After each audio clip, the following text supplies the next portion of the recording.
couple of years back, I wrote a book about creative reuse.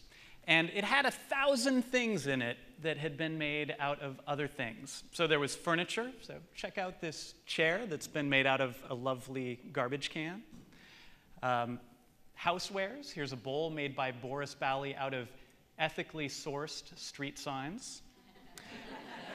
There were electronics, this amazing USB keyboard made out of Scrabble tiles. Art. I'll forward through this before you get nightmares. Jewelry. This is a New York-based jeweler named Margot Lang, and her main material that she likes to use are pieces of recycled Barbies. And there was also Judaica in there.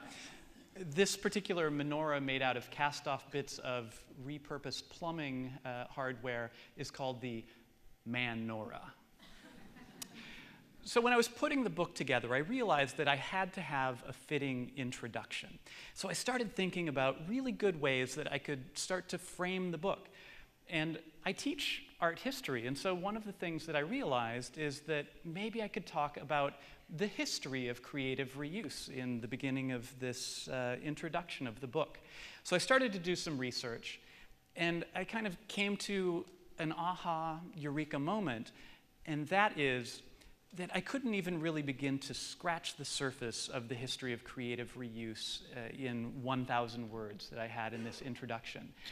In fact, what I found out is that every culture from the beginning of time has practiced creative reuse, and that we as a culture, even though we like to think and pat ourselves on the back for that we discovered recycling, we don't even come close to any of these other cultures.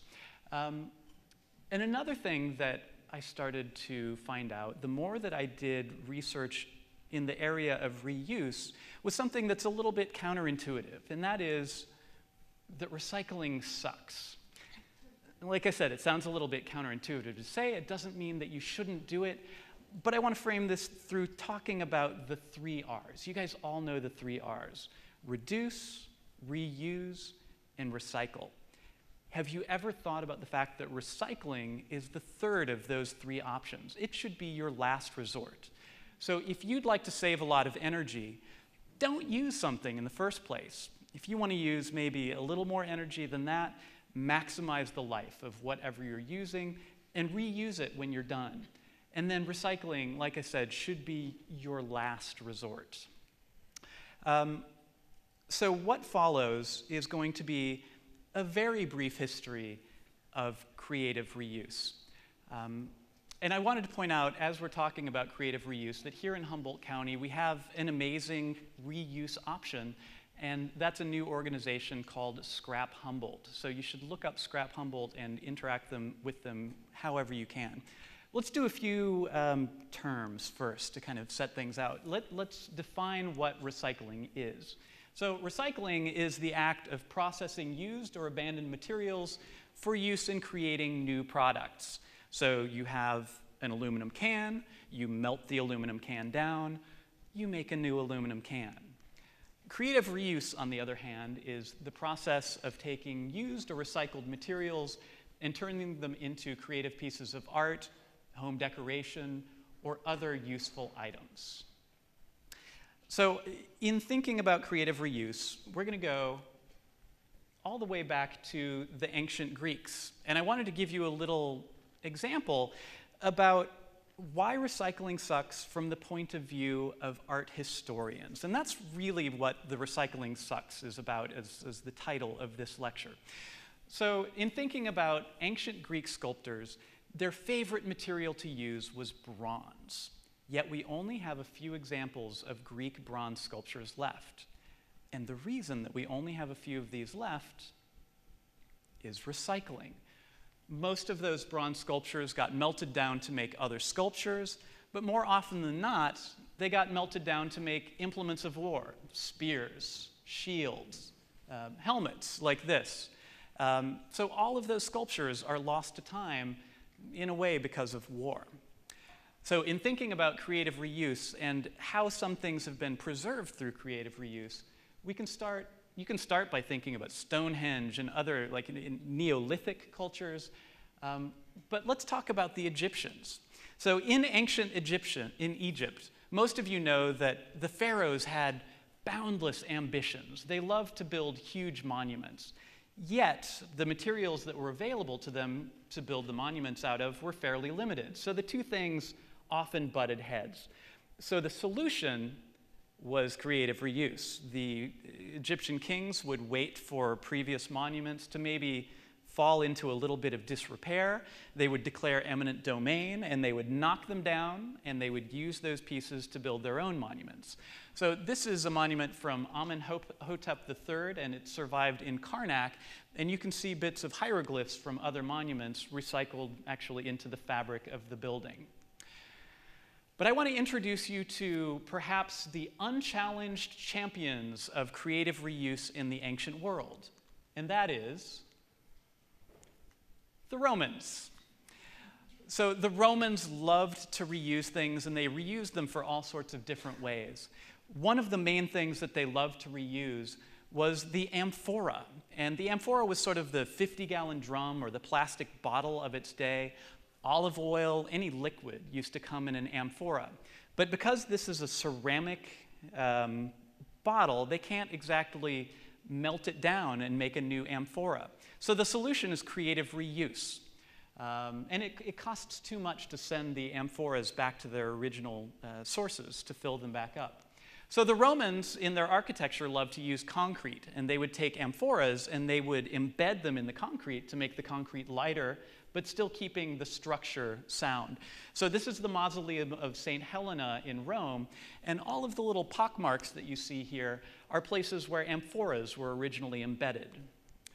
Archaeologists love to look at the reuse of amphoras. Here's an ancient well that has amphoras that are all mortared together. This is actually a sarcophagus. So someone who didn't have enough money for a proper sarcophagus, their family presumably chopped the tops and bottoms off of some amphorae and buried them in the ground in it. And this actually comes from Pompeii. Archaeologists discovered this, and they were wondering why in the world someone would have cut an amphora in half, poked a hole in the top, and embedded it in a wall at waist height. They thought about it a little bit, and they realized that they were looking at an ancient urinal. All right, so I'm going to lay a couple of art historical terms on you today, and they're in conjunction with the Romans. And the first one is Damnatio Memoriae. So if you were a Roman, the way that you lived forever was by having other people remember you. So the worst thing that you could do to a Roman was to remove them from public remembrance. So that's what Damnatio Memoriae is. I'm going to give you an example, and this is an example that is not creative reuse. This is the Emperor Septimus Severus, and if you recall, Septimus Severus left his empire to his two sons. This is Caracalla on the right and Geta on the left. And by looking at this, I think you guys can all figure out how this worked out for poor Geta. So they inherit Dad's empire, and Caracalla immediately has Geta killed. Not only that, but he declares a Damnatio Memoriae, and he has all of Geta's images removed. And I can really almost imagine Caracalla's baggage here, and imagine him with a chisel sort of going to here and like, Mom always liked you best. Mom always liked you best. And you've got to really, really, really hate your brother to go through painstakingly removing him from thousands and thousands of coins. But with Damnatio Memoriae, sometimes creative reuse came to the rescue. So when there was a bad emperor, and there were a lot of bad emperors, sometimes the Romans would take their sculptures and they would recarve them into the sculptures of later emperors. And this sometimes led to a few hinky details with the sculptures. Strange hairstyles, strange head shapes, strange features, mismatched ears. In the case of this one, and by the way, this is Caligula, and it was recarved into Claudius, they recarved the head, and they found out that the head was way too small for the body. So the solution was to cut the head off and match it up with some other body. And that was the way that it was preserved. By the 3rd century, things got really crazy. This is actually another statue of Caligula that had sat around for a couple of hundred years, and it was recarved into a later Roman military leader. And one of the telltale signs with some of these recarved statues is that on the original statues, the beard sat on top of the face, as it should. In the recarved statues, they would just hack the beard right into the face to try to save space. All right, here's another one that art historians really love, and this is the word spolia, or spoils. And spolia is the modern art historical term. It's used to describe the reuse of earlier building materials or decorative sculptures on new monuments. Looking around Eureka, and particularly where I live, there's a lot of spolia on the outside of buildings. But the textbook example is the Arch of Constantine. So this was consecrated in the year 315 CE. But the interesting thing about the Arch of Constantine is that Constantine had it Frankensteined together from the monuments of 2nd century Roman leaders.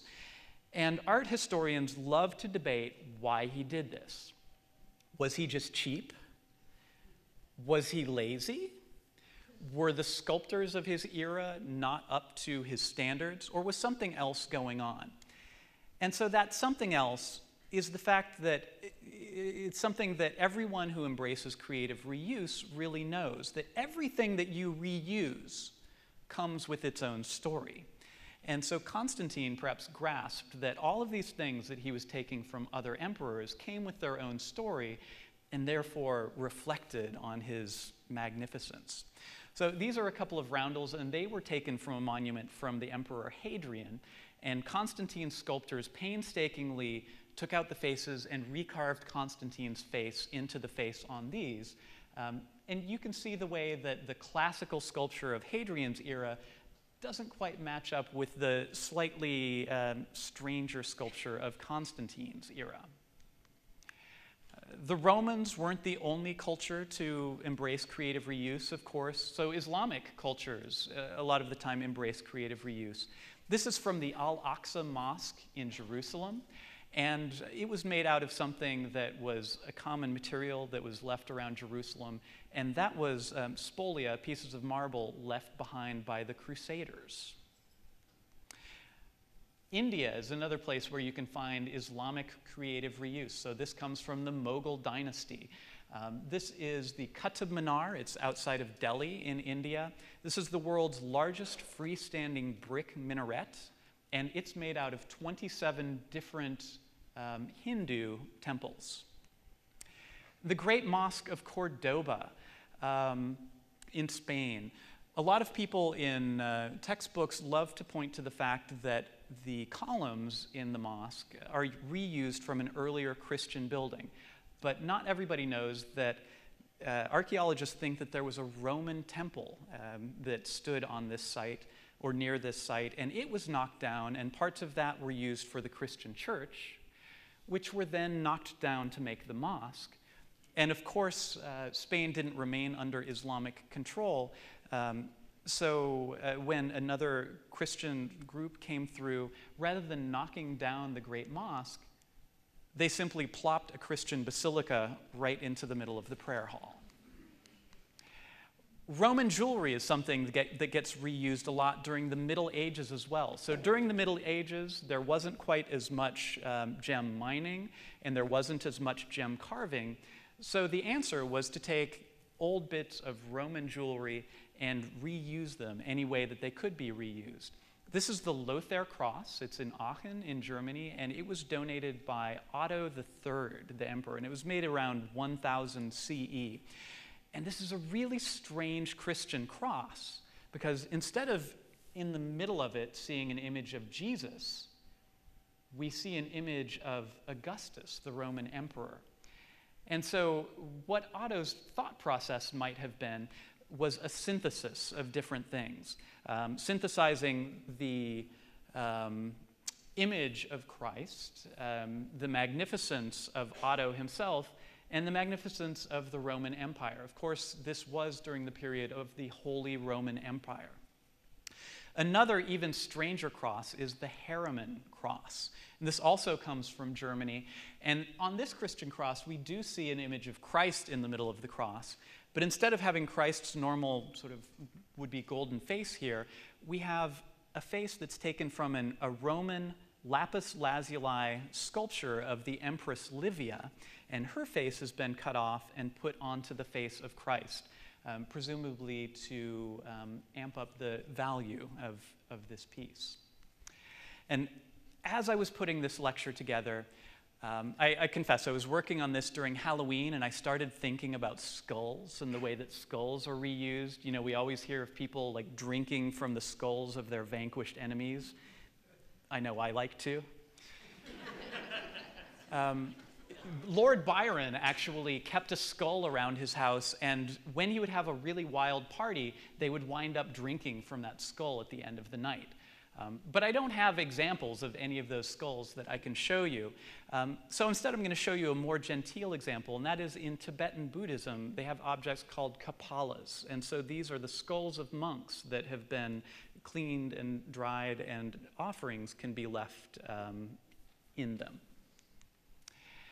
Another major realization that I had was that when I was thinking about and doing all of this research, I realized something that comes as second nature to anyone who is older in this audience, and that is that as a culture, as a society, we can't even hold a candle to the things that the World War II generation did just a few generations older than us.